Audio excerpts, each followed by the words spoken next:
안녕하십니까. 자, 이번 시간은 권리주체 자연인에 대해서 간단하게 확인해 보도록 하겠습니다. 자, 자연인은 여러분 살아 숨쉬고 있고 맥박이 뛰고 그랬죠. 호흡이 있는 여러분이나 저와 같은 이런 존재를 자연인이다 이렇게 표현하죠. 그래서 그게 여러분 박스를 보시면요, 1항에 뭐라 되죠? 자연인 속에 민법 제3조는 사람은 생존한 동안 권리 의무의 주체가 된다. 이렇게 규정되어 있습니다. 그래서 이제 권리 능력의 존속 기간을 명시하고 있다.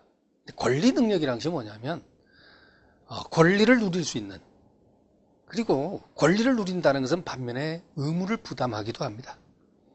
그래서 권리 능력이란 것은요, 권리 의무 능력이다 이렇게 표현하기도 하거든요.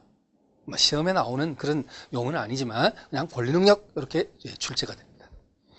그래서 이 권리 능력은 태어났을 때부터 죽을 때까지 사람이라면, 살아 숨쉬고 있는 존재라면 누구에게나 있는 능력을 권리 능력이다 이렇게 표현할 수 있어요. 그렇죠? 그런데 그러면 아직까지 태어나기 이전의 단계, 어머니 몸속에서, 임신부의 몸속에서 태어나기 전 단계, 태아라 그렇죠? 태아는 과연 그러면 권리 능력자냐? 그것이 문제가 될 거예요. 문제가 될 수 있겠죠. 예를 들면 태아의 어머니가, 그죠? 태아의 어머니, 아니 지금 A 다시 그리고 자 이렇게 A1, A2, A3 이렇게 할게요. 자, A와 A 다시가 있고요. 이 슬하에 A1, A2, A3라는, 그러니까 이제 A가 아빠고 부, A 다시 엄마 모, 이 부부 사이에 A1, A2, A3라는 자식들이 있습니다. 근데 얘네들은 A1, A2는 이미 태어난, 그죠? 자주 표현하죠. 5살, 3살, 3세. 얘가 뭐냐? 어머니 몸속에 있는 아직 태어나기 이전의 단계 태아다. 이런 상황에서 여러분 간략하게, 만약에 아빠가 사망을 했어요. 재산을 남기고 사망을 했을 때 과연 이 태아는 얘가 남아일지 여아일지는 모르겠지만 자신의, 만약에 남자아이다라고 가정을 한다면 형, 큰형, 둘째 형하고 자기도 같이 포함해서 재산 상속을 받을 수 있느냐, 쉽게 말하면 태아에게 재산 상속권이 인정되느냐, 이런 문제가 야기될 수 있죠. 논의될 수 있겠죠. 그죠? 그래서 이 태아는 과연 권리 능력자냐, 권리 능력자다, 즉 살아서 출생한 것과 똑같이 취급된다 라고 한다면 당연히 아버지의 재산을, 유산을 상속받을 수 있을 것입니다. 그렇지 않다면, 만약에 반대로 권리 능력자로 보지 않는다면 안타깝게도 자기가 태어나고 난 다음에 아버지 돌아가셨으면 모르겠지, 아빠가 그 전에 태아로 있는 동안 사망하면 상속분이 인정되지 않을 것입니다. 그렇습니까? 자, 과연 우리 민법의 입장은 어떤 입장을 취하고 있냐? 우리 민법의 입장은요, 여러분 지금 그냥 부담 없이 여러분 들으시는 거죠. 개별적 보호주의다. 그게 여러분 자, 가로 2번 자연인의 권리 능력의 그 바로 밑에 태아의 권리 능력에 대한 우리 민법의 태도 이렇게 돼 있죠. 가로 속에 뭐라 했어요? 개별적 보호주의. 개별적 보호주의. 이것을 취하고 있습니다. 아주 중요합니다. 시험 문제 자주 나옵니다. 태아에 대한 개별적 보호주의. 그럼 개별적 보호주의란 것이 무슨 뜻일까요? 이 반대말이 일반적 보호주의란 것이 있어요. 우리 민법은 일반적 보호주의를 취하지 않습니다. 뭘 취하느냐? 개별적 보호주의를 취한다. 그럼 개별적 보호주의란 것은 무슨 뜻이냐? 모든 법률 관계에서 태아를 살아서 출생한 것으로 인정해주는 그런 제도, 그것이 일반적 보호주의를 한다면, 개별적 보호주의는 그것이 아니라 모든 법률 관계에서 태아를 살아서 출생한 권리 능력자로 취급해 주는 것이 아니고요, 특별한 법률 관계에 대해서만 한정적으로 태아를 권리 능력자로 취급해 주는 거예요. 인정해 주는 거예요. 이것을 뭐라 한다고요? 여러분 대답하시죠. 뭘 한다고요? 개별적 보호주의. 그래서 특별한 법률 관계에 대해서만이라 그랬어요. 그래서 방금 제가 든 사례, 상속. 이 상속 문제, 재산 상속 문제.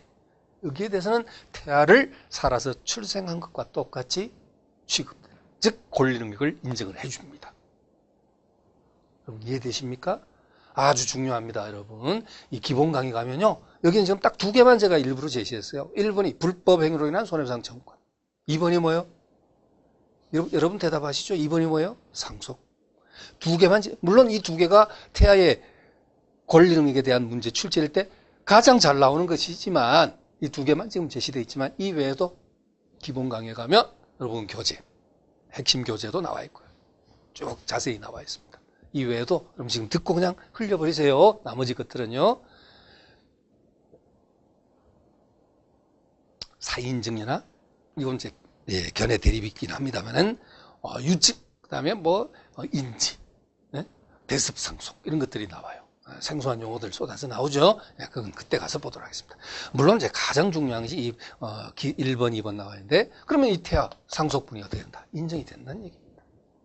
상속 받을 수 있다. 승계받을 수 있다.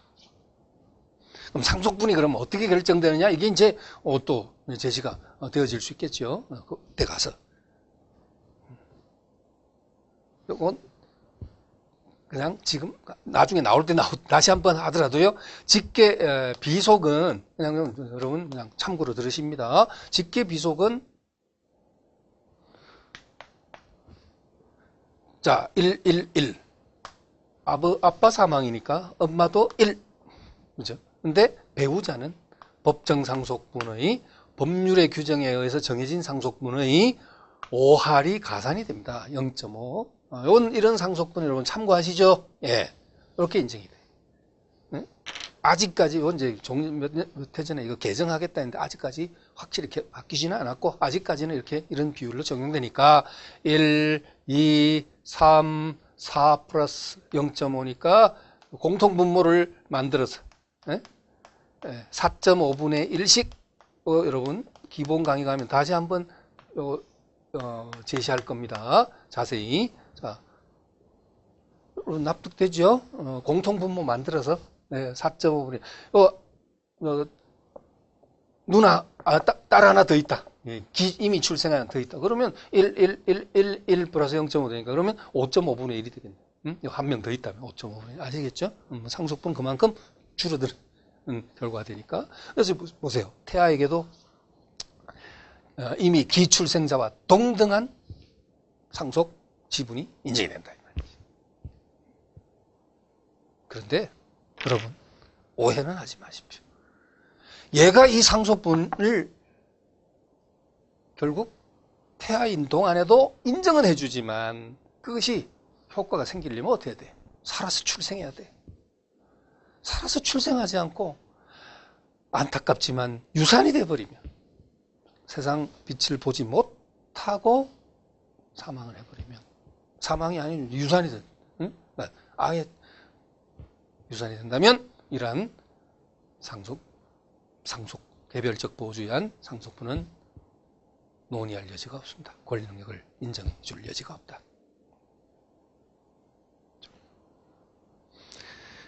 자, 그 외에도 불법 행위로 인한 손해배상 청구권이라는 것이 있고요. 태아의 아빠가 타인의 불법 행위에서 사망을 했다. 교통사고로 사망을 했다.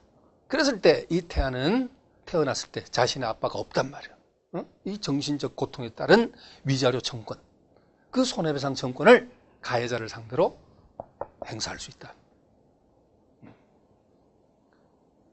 이 불법행위로 인한 손해배상 청구권에는 두 가지 측면이 있다. 태아 자신이 불법행위의 피해자가 되는 경우도 있습니다. 태아의 어머니가 병원에서 영양제, 처방을 잘못 받아서 그 영양제가 결국은 태아를 기형아로 태어나게 된 원인을 제공하게 되었다. 그런 경우에는 태아 자신이 불법행위의 직접 피해자가 되는 거죠. 아까 제시한 아빠가 교통사고로 사망하게 되면 이건 태아 자신이 피해자는 아니지만 태아 자신이